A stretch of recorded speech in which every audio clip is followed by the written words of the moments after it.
Info PKH dan BPNT hari ini. Yang pertama, pemilik ATM KKS tanda ini dipastikan tidak bisa cair di bulan Desember 2021 ini. Nah, kira-kira untuk pemilik kategori ATM KKS yang bagaimana ya?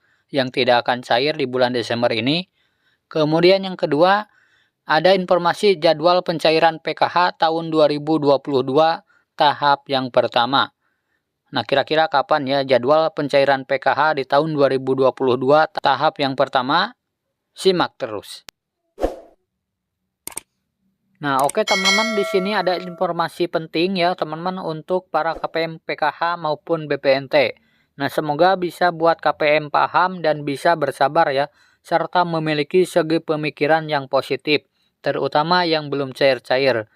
Yang pertama, setiap desa kemungkinan sudah menerima surat dari sekretaris daerah, supaya tiap desa melakukan verifikasi kelayakan KPM-nya.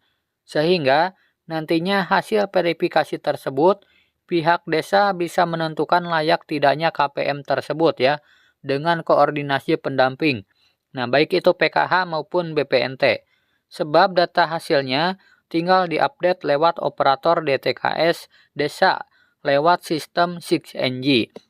Dan tinggal klik datanya ya teman-teman, di datanya apakah masih layak atau tidak. Kemudian hasil update dari desa itulah yang kemudian diteruskan ke Pusdatin. Nah, intinya KPM itu datanya berawal dari desa ya teman-teman. Sebab sesuai undang-undang pemerintah, desa memiliki kewenangan dalam hal pendataan di daerahnya. Dan kemungkinan operator 6NG sudah bisa dibuka kembali karena tiap bulan data harus diupdate. Nah, jadi setiap bulan itu ada pemadanan data ya teman-teman, atau pendataan ulang. Apakah ini sudah sejahtera atau belum ya? Nah, untuk KPM PKH maupun BPNT murni pada bulan Desember ini ada kemungkinan juga ada KPM yang tidak dapat BPNT, baik sembako di bulan Desember maupun yang BPNT ekstra 2 bulannya ya. Nah, ini dikarenakan update data tiap bulannya sehingga ada KPM yang ada di DTKS atau operator 6NG ternyata tidak atau bukan KPM BPNT. Karena mungkin di datanya masih hanya berstatus PKH saja atau hanya penerima PBI saja. Nah, maka dari itulah KPM tersebut tidak bisa terima BPNT di bulan Desember ini. Dan untuk BPNT ekstranya juga. Nah, ini biasanya terjadi kepada penerima bantuan PBI saja ya teman-teman. Jadi untuk yang menerima bantuan PBI dan sudah mendapatkan kartu KKS atau kartu keluarga sejahtera, di BPNT-nya itu masih tanda strip ya. Nah, itu masih belum terdaftar sebagai penerima BPNT dan pastinya belum bisa cair di bulan Desember ini. Nah, kemudian yang ketiga, untuk KPM yang daerahnya ada yang cair, ada yang belum. Mohon bersabar dahulu ya teman-teman, tidak perlu bertanya terus, sebab bertahap masuknya ya.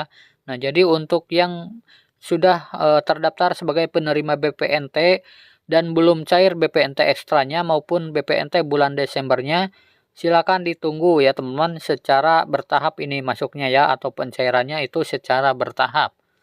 Dan kemungkinan pada tanggal 25 Desember 2021, semua lembaga negara termasuk bank akan melakukan tutup buku, sehingga akan ada terus saldo yang masuk sebelum tanggal 25 Desember 2021. Nah, jadi mohon sabar tunggu saja ya teman-teman tanggal mainnya.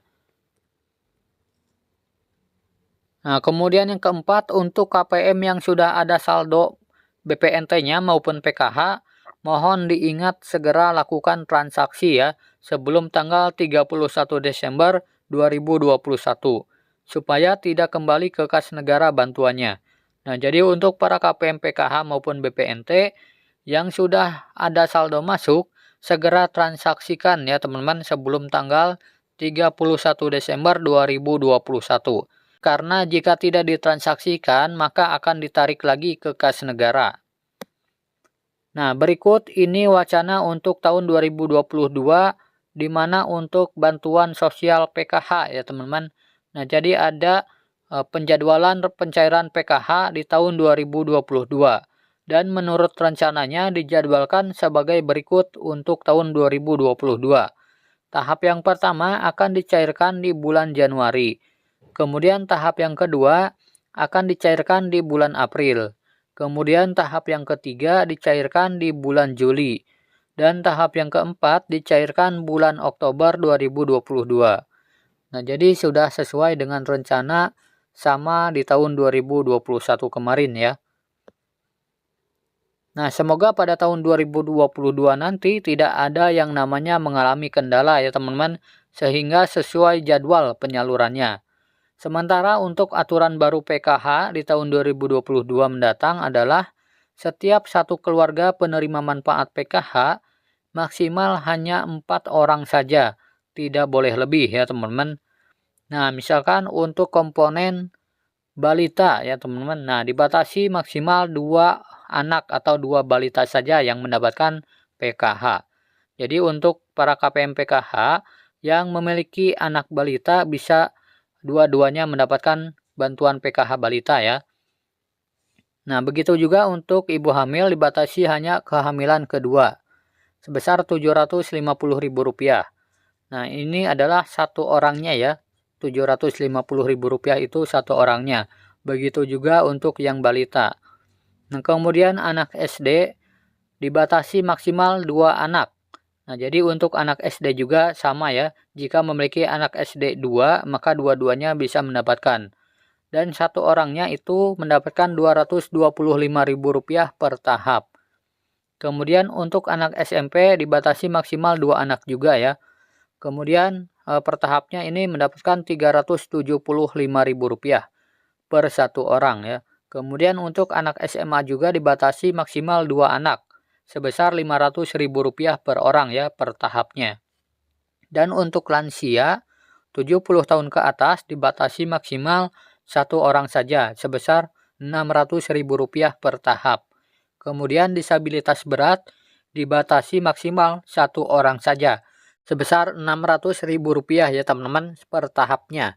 Jadi totalnya itu sebesar Rp2.400.000. Nah, jadi seperti itu ya teman-teman aturan di tahun 2022 nanti untuk bantuan PKH.